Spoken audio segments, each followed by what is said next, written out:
Mutual fund investments are subjected to market risk. Before investing, please read all scheme related documents carefully. This video is only for the educational purpose. If you want to invest, please do research and invest. Hello everyone, I am Veena Bhupala. I teach graphology as well as I am founder and CEO of MultiArts.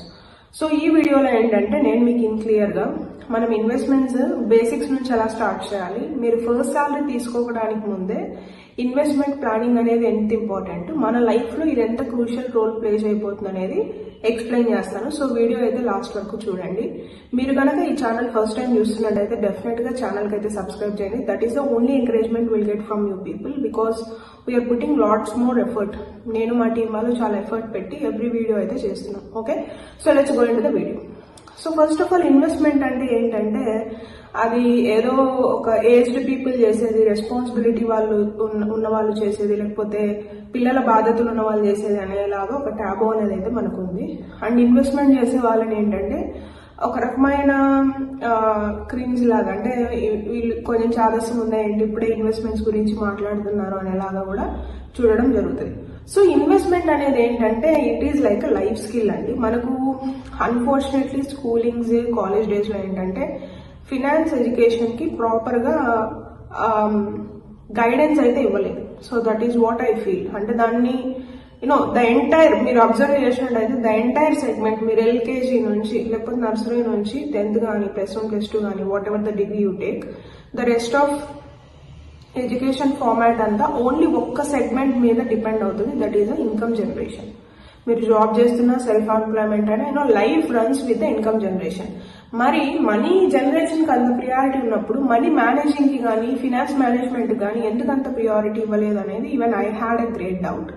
But మన ఛానల్లో, వీణా భూపాల ఛానల్లో I make sure to give best financial education from scratch. మీకు క్లియర్గా ఎలాంటి knowledge లేకపోయినా కూడా నేను scratch నుంచి ఎవ్రీ వీడియోని అయితే ఎక్స్ప్లెయిన్ చేస్తాను. అండ్ ఆల్రెడీ ఒక ప్లేలిస్ట్ చేయడం జరిగింది మ్యూచువల్ ఫండ్స్ తెలుగు అని, మీరు దాన్ని కూడా యాక్సెస్ చేసుకోవచ్చు. మల్టిపుల్ టాపిక్స్ నేను అందులో ఎక్స్ప్లెయిన్ చేశాను. సో ఇప్పుడు ఏంటంటే మనకి శాలరీ రాకముందే మనం ఫినాన్షియల్గా ఎడ్యుకేట్ అయి ఉండాలండి. ఫినాన్షియల్ ఎడ్యుకేషన్ అంటే ఏంటి, ఉన్నది మొత్తం ఇన్వెస్ట్మెంట్ చేసేయండి, ఉన్నది మొత్తం సేవ్ చేసేయండి, అది కాదు. ఫినాన్షియల్ ఎడ్యుకేషన్ అంటే ఏంటంటే మీరు మీ ప్రెజెంట్ని ఎంజాయ్ చేస్తూ మీ ఫ్యూచర్, మీకోసం, మీ ఫ్యామిలీ కోసం మీ ఫ్యూచర్ని సెక్యూర్ చేసుకోవడమే ఫినాన్షియల్ ఎడ్యుకేషన్. దీనిలో ఏంటి మెయిన్లీ మనకు ఉండాల్సింది అంటే mind set. Okay, financial education అంటే ఏదో ఒక టెక్నికల్ ఏదో అది నేర్చుకొని ఇది నేర్చుకొని చేయడం కాదు. ముందు ప్రాపర్ మైండ్ సెట్ అనేది మనం డెవలప్ చేసుకోవాలి. ఇది ఇన్స్టెంట్గా వచ్చేది అంటే ఐ కెన్ సే నో. అందుకనే చెప్తున్నా, స్కూల్ నుంచి మనకి ఇది నేర్పించుకుంటే it would be a better place. మీరు ఇన్కమ్ జనరేట్ చేస్తున్నారు, దాన్ని మేనేజ్ చేయడం రావట్లేదు, always you will be in the debt. Okay, మీరు డెట్లో ఉంటారు, లేదంటే అప్పులు ఉంటాయి, లేదంటే ఈఎంఐలు ఉంటాయి అనమాట. సో ఈ ఫినాన్షియల్ ఎడ్యుకేషన్ మనకి ఎంత అవసరం అంటే ఎలాగ మనం బడ్జెటింగ్లో ఖర్చు పెట్టుకోవాలి, బడ్జెటింగ్లో లైఫ్ని ఎంజాయ్ చేయాలి. ఉన్నది ఒకే లైఫ్, ఐ 100% యాక్సెప్ట్ ఇట్. ఉన్నది ఒకే లైఫ్, ఎంజాయ్ చేయాలి, రేపు ఏమవుతుందో తెలియదు, ఇవన్నీ కూడా అందరూ చెప్తారు. ఇట్ ఈస్ ట్రూ, ఉన్నది ఒకే లైఫ్ కాబట్టి రేపటి గురించి కూడా మీరు ఆలోచించుకోవాలి.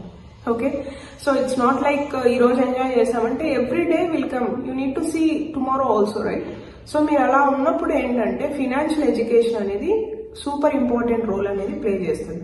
ఏంటి ఫినాన్షియల్ ఎడ్యుకేషన్ అంటే మీకు వస్తున్న ఇన్కంలో నుంచి, ఓకే, నేను మీకు పోర్షన్స్ వైజ్గా చెప్తాను ఈజీగా అర్థం అవడానికి.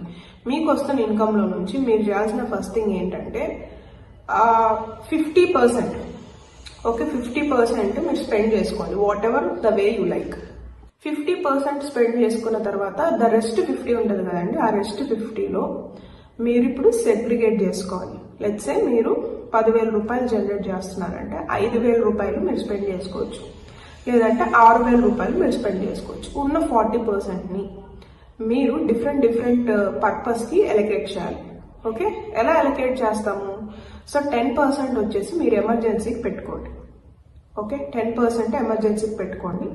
30% వచ్చేసి మీరు ఇన్వెస్ట్మెంట్ చేయండి. 10% మీ ప్లే మనీ, అంటే మీరు ఏమైనా చేసుకోవచ్చు ఆ డబ్బులతో, మీకు నచ్చింది, playing around, going somewhere else, trips కానీ ఇంకోటి, you can do anything what ever you feel to do. Okay, so 60% of the allocation మనం ఏం చేసామంటే మీరు రెగ్యులర్ లైఫ్ స్టైల్ అందులో కాంప్రమైజ్ అవ్వలేము. లైక్ ట్రాన్స్పోర్ట్ అయ్యుండొచ్చు, క్లాతింగ్ అయ్యుండొచ్చు, లేదు ఫుడ్ అయ్యుండొచ్చు. వీటి మీద మీరు 60% అలొకేషన్ చేసుకోండి. నేను ఈ శాలరీ అంతా 10,000 ఎస్టిమేషన్తో చెప్తున్నాను. 6,000 దానికి వెళ్ళిపోతుంది. 3,000 రూపీస్ మీరు ఇన్వెస్ట్మెంట్ చేయాలి. ఎందులో ఇన్వెస్ట్ చేయాలనేది కూడా మీరు ప్రాపర్గా హోంవర్క్ చేసుకోవచ్చు. ఎందులో ఇన్వెస్ట్ చేయాలంటే మెయిన్లీ మీరు యంగ్స్టర్స్ కాబట్టి I recommend proper skill, knowledge and ఒక ఫినాన్షియల్ అడ్వైజర్ సలహా తీసుకొని మీ ఇన్వెస్ట్మెంట్ జర్నీని ఏదర్ మ్యూచువల్ ఫండ్స్లో అయితే మీరు ఈజీగా స్టార్ట్ చేయొచ్చు. ఎక్స్పర్టీజ్ డెఫినెట్గా పర్సనల్ ఫినాన్షియల్ అడ్వైజర్ సలహాతోనే మీరు చేయాలి. ఊరికే ర్యాండమ్గా చేస్తే ఏంటంటే లాస్ వచ్చేకి స్కోప్ ఉంది. ఎందుకంటే దానికి స్కిల్, నాలెడ్జ్ అవసరం. అందరూ చేసేది కాదు ఇది. సో మీరు ఏదో నేర్చుకోవాలి, లేదంటే ఒక పర్సనల్ ఫినాన్షియల్ అడ్వైజర్, ఒక ఎక్స్పర్ట్ హెల్ప్ అనేది తీసుకోండి. ఏం తప్పులేదు. ఇప్పుడు మీరు పెట్టే 3,000 మీకు ఒక lakhs లో ఇన్కమ్ జనరేట్ చేస్తున్నప్పుడు over a period of time కొన్ని 1,000 రూపీస్ వాళ్ళకి ఇవ్వడంలో తప్పేం లేదు. మీరు ఇది ఈ ప్రాపర్ మీకు ఒక అథెంటిక్ పర్సన్ లేకపోతే, ఒక అకౌంటబిలిటీ లేకపోతే మీరు చేయలేరు. ఎందుకంటే స్కిల్ ఉండాలి, నాలెడ్జ్ ఉండాలి, డిసిప్లిన్ ఉండాలి, మైండ్ సెట్ ఉండాలి, ఇవన్నీ ఉండాలి. మీరు ఓన్గా నేర్చుకుంటే ఫైన్, ఐ అప్రిషియేట్ దట్. నేను కూడా ఓన్గానే నేర్చుకున్నాను. అఫ్కోర్స్ నేను ఇన్వెస్ట్ కూడా చేశాను లెర్నింగ్స్కి. నేను ఓన్గా ఇన్వెస్ట్ చేయడం నేర్చుకున్నాను. నా లెర్నింగ్ మీద కూడా నేను ఇన్వెస్ట్ చేశాను చాలా thousands of rupees. So that's why I'm able to get the knowledge. Time పడుతుంది, డబ్బులు పెట్టాలి. మీకు టైము, డబ్బులు, ఎఫర్ట్ అవసరం లేదు. ఒక ఎక్స్పర్ట్ దగ్గరికి వెళ్ళి ఇదిగో నా దగ్గర ఇంత డబ్బులు ఎందులో పెట్టమంటాను అని వాళ్ళు అడిగితే they will guide you based upon your income, based upon your risk mind set, okay, based upon the goals to. So మీరు ఇది చేయాలి. And the rest of 10% emergency fund, ఒక సపరేట్ అకౌంట్ పెట్టుకోండి ఎమర్జెన్సీ ఫండ్కి. అందులోకి ఆ 10%, 10,000లో 1,000 రూపాయలు ఎవ్రీ మంత్ వేసేయండి first. నేనైతే సర్వీస్కి కూడా పెడతాను యాక్చువల్గా, giving back to the society, okay. So మీ ఫండ్ మనీలో ఒక పోర్షన్ ఏదైనా మీరు సర్వీస్కి కూడా గివ్ బ్యాక్ ఇవ్వచ్చు, లైక్ 2 to 3%. మీ ఇష్టం, అని మీరు బిలీవ్ చేసే కాజ్కి, okay. I recommend to do it. మీరు చేస్తారు లేదనేది మీ ఇష్టం. సో ఈ ఫండ్ మనీతో మీరు ఏం చేయొచ్చు, ట్రిప్స్కి వెళ్ళొచ్చు, మాల్స్లోకి వెళ్ళి తినొచ్చు, అవుట్ సైడ్ ఫుడ్, ఇవన్నీ కూడా ఈ 10%లోనే. ఇది అయిపోయింది అంటే you should not touch. Next మీకు శాలరీ ఇంక్రిమెంట్ వస్తుంది. సో సేమ్ ఇన్కమ్ అయితే మనకు చాలా రోజులు ఉండదు కాబట్టి శాలరీ ఇంక్రిమెంట్ వచ్చినప్పుడు మీరు మళ్ళీ 50% మీ స్పెండింగ్లో కాకుండా 40% స్పెండింగ్లోకి రావాలి. అంటే 6,000 రూపీస్లో నుంచి మనకు 40% అంటే ఎంత వస్తుంది, 8,000 వస్తుంది అప్పుడు, ఓకే. 40% స్పెండింగ్లోకి వచ్చి మీరు మళ్ళీ స్టెప్అప్ చేసుకోవాలి మీ ఇన్వెస్ట్మెంట్ని. 30 నుంచి 40 చేసుకోవాలి. ఎమర్జెన్సీ ఫండ్ 20కి వెళ్ళాలి. 40 ఇందాక నేను మీకు చెప్పినట్టు 40, 30, ఓకే, 10 and 10. ఫస్ట్ నేను 60% చెప్పాను. ద రెస్ట్ మనకి ఏదైతే ఉందో దాన్ని మనం investment 20% investment, 10% play money, 10%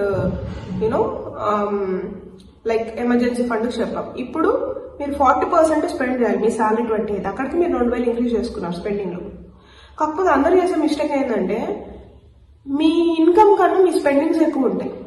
EMI ట్రాప్స్లో ఉంటారు. There is no way you gonna become financial independent అండి. It's not about how much you get. నేను అందుకే 10,000తో మీకు డివైడ్ చేసి చెప్తున్నా. It's all about how you manage. So నన్ను అడిగితే అన్ని సబ్జెక్ట్స్, మనకి ఇన్కమ్ జనరేట్ చేసే కెపాసిటీకి సపోర్ట్ చేసే సబ్జెక్ట్స్ ఎంత ఇంపార్టెంటో, ఇన్కమ్ని మేనేజ్ చేసే ఫినాన్షియల్ ఎడ్యుకేషన్ కూడా అంతే ఇంపార్టెంట్, ఓకే. సో అది లేదనుకోండి మీ పర్పస్ ఆఫ్ ఇన్కమ్ కానీ వేస్ట్ అయిపోతుంది. మనీ తెలియకుండానే వేస్ట్ చేసేసుకుంటాం. That's how human brain works. ఇప్పుడు మనీ ఉందనుకోండి, ఏం కొనాలి అని ఆలోచించి ఇంపల్స్ బయింగ్ వస్తుంది, లేదు ఇంకొకరు ఎవరో అడుగుతారు. అలా లేకుండా మీరు ఒక డిసిప్లైన్డ్ కమిట్మెంట్ ఇన్వెస్ట్మెంట్ చేసుకున్నారంటే మీరు మీకోసం, మీ ఫ్యామిలీ కోసం సెక్యూర్ చేసుకుంటున్నారు మనీని. ఇది మీకోసం అండి. It's not for any other people. It is for you. It is for your future. It is for your families future. I'm not specifically telling your family, even though you marriage or don't marriage, the point is మీకు మీ ఫ్యూచర్లో money కావాలి. And ఇంత ఎనర్జెటిక్గా మనం work చేయాలని లేదు. మీకు ఇప్పుడు చేసే వర్క్ నచ్చకపోయినా మీ దగ్గర ఒక ప్రాపర్ ఫండ్ ఉంటే మీకు ప్రెషర్ ఉండదు. మీకు ఈఎంఐలు ఉన్నాయనుకోండి, మీకు జాబ్ నచ్చకపోయినా చేయాల్సి వస్తుంది అండ్ బ్రేక్స్ తీసుకోలేరు. లైఫ్ విల్ బీ సేమ్ డేని మీరు లైఫ్ లాంగ్ రిపీట్ చేయాల్సి వస్తుంది ఫినాన్షియల్ ఓవర్లీ కమిటెడ్ ఉంటే. సో ఓవర్లీ కమిట్మెంట్ అనేది ఎప్పుడు డేంజరే అండి. మన బడ్జెట్లో మనం చేసుకోవాలి, మన బడ్జెట్లోనే మనం ఎంజాయ్ చేయాలి, ఓకే. 6 lakhs కి కార్ వస్తుంది, 6 crores కి కార్ వస్తుంది, 60 crores కి కూడా కార్ వస్తుంది. What is our budget matters and you can't compare your self with others in the respective of finance. మీరు మీ లైఫ్ స్టైల్ ప్రోగ్రెస్ ఎంత అయింది, నిన్న మీకు 10,000 వస్తుంది, నెక్స్ట్ ఇయర్కి 20,000 వస్తుంది, ఆ నెక్స్ట్ ఇయర్కి 30,000 వస్తుంది. అలాగా మీరు మీ ఇన్కమ్ లెవెల్ ఆఫ్ డెవలప్మెంట్ని కంపేర్ చేసుకోవాలి. కానీ క్రోర్స్లో జనరేట్ చేసే వాళ్ళని కంపేర్ చేసుకుని ఆ లైఫ్ స్టైల్ మీరు అడాప్ట్ చేసుకున్నట్టయితే చాలా చాలా ఇబ్బందులు పడేకి ఛాన్సెస్ ఉంది. ఓకే, సో ఈ వీడియోలో నేను మీకు క్లియర్గా ఫినాన్షియల్ ఎడ్యుకేషన్ ఇంపార్టెన్స్ ఏంటి, మీరు ఎలా స్పెండ్ చేయాలి మీ ఇన్కమ్ని పర్సంటేజ్ వైజ్గా చెప్పాను, 10,000తోనే చెప్పాను. దాన్ని అయితే మీరు క్యాలిక్యులేటివ్గా స్పెండ్ చేసుకోండి. టు రికాప్ క్విక్లీ, మీరు 10,000 సంపాదిస్తున్నట్టయితే 50 నుంచి 60% ఖర్చు పెట్టుకోండి. మీ రెగ్యులర్ నీడ్స్కి 20 to 30% ఇన్వెస్ట్ చేయండి, 10% ఎమర్జెన్సీ ఫండ్లో పెట్టుకోండి, 10% ప్లే మనీ పెట్టుకోండి. Okay, we can do anything with that. Okay, so ఈ సెగ్మెంట్స్ మీరు గుర్తుపెట్టుకొని స్టెప్ బై స్టెప్ ప్రాసెస్ నేర్చుకొని ఫినాన్స్ మీద అండ్ ఎక్స్పర్టీస్ లైక్ నాలాంటి ఎక్స్పర్టీస్ ఎవరైతే సర్టిఫైడ్ పీపుల్ ఉంటారో వాళ్ళ దగ్గర ఇన్ఫర్మేషన్ తీసుకొని మీ ఫినాన్షియల్ జర్నీని అయితే స్టార్ట్ చేయండి. ఈ రోజే 2026లో you need to become financially disciplined person which makes you wealthy. Okay, so there is no replacement for the wealth ki replacement లేదు, only mindset, hard working, keep pushing your boundaries. ఇంకా దానికి replacement ఏం లేదు. And investments is the best way to make you wealthy. Okay, so that's it in today's video. Please do subscribe and share to the people who are really interested. I think everyone deserve to learn this finance. So ప్రతి ఒక్కరికి ఇది share చేయండి, ఇన్ఫర్మేటివ్గా అనిపిస్తే వీడియోని అయితే like చేయండి and ఛానల్కి అయితే డెఫినెట్గా సబ్స్క్రైబ్ చేయండి. మీరు ఎంకరేజ్మెంట్ ఇస్తేనే మేము కూడా టైమ్ అండ్ ఎఫర్ట్ పెట్టి ఇంకా మంచి కంటెంట్ ఇవ్వడానికి అయితే నేను ట్రై చేస్తాను. So that's it, have a great day, bye.